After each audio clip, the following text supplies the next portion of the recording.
Hello বন্ধুরা, তোমরা সবাই কেমন আছো? আমি একটা সাধারণ রান্না নিয়ে তোমাদের সামনে চলে এলাম। আজকে আমি এই বড় কাটাপোনা বা রুই মাছের একটা ঝোল করব।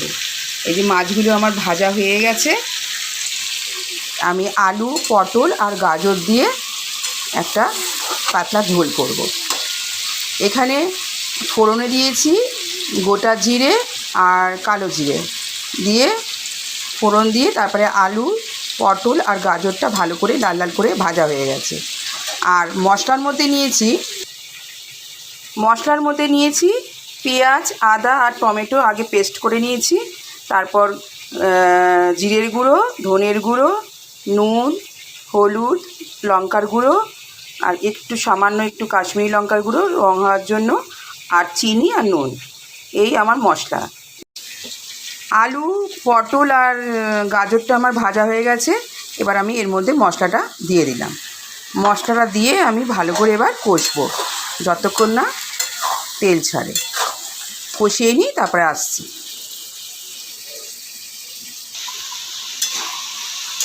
আমার তরকারিটা কষানো হয়ে গেছে, তরকারি থেকে মশলা থেকে তেল ছেড়ে দিয়েছে। এবার আমি এর মধ্যে জলটা দিয়ে দিচ্ছি। ভালো করে আমি মশলার সাথে জলটা মিশিয়ে নিচ্ছি। এবার ফুটলে গ্যাসটা কমিয়ে আলু, পটল আর গাজরটা সেদ্ধ করে নেব, তারপর মাছগুলো দিয়ে দেবো। আলু, পটল আর ওই গাজরটা সেদ্ধ হয়ে গেছে। এবার আমি মাছগুলো ঝোলের মধ্যে দিয়ে দিয়েছি, ভালো করে ডুবিয়ে দিচ্ছি যাতে ভালো করে ঝোলগুলো লেগে যায়, ভেতরে রসটা ঢুকে যায়। এই 3-4 মিনিটের মতন ফোটাবো মাছগুলো দিয়ে, তারপর আমি ঝোলটা নামিয়ে নেব।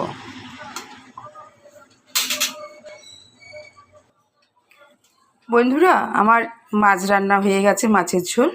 এই যে 2টো বাটিতে নামিয়ে নিয়েছি। একটু পাতলা পাতলা করেছি, কারণ ঠান্ডা হলে আর একটু টেনে নেবে।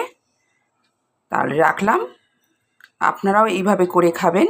যারা নতুন, যারা রান্না করতে পারে তাদের জন্য বলছি না, যারা নতুন তারাও এইভাবে মাছ রান্না করে খাবেন, খুব টেস্ট হয় খেতে।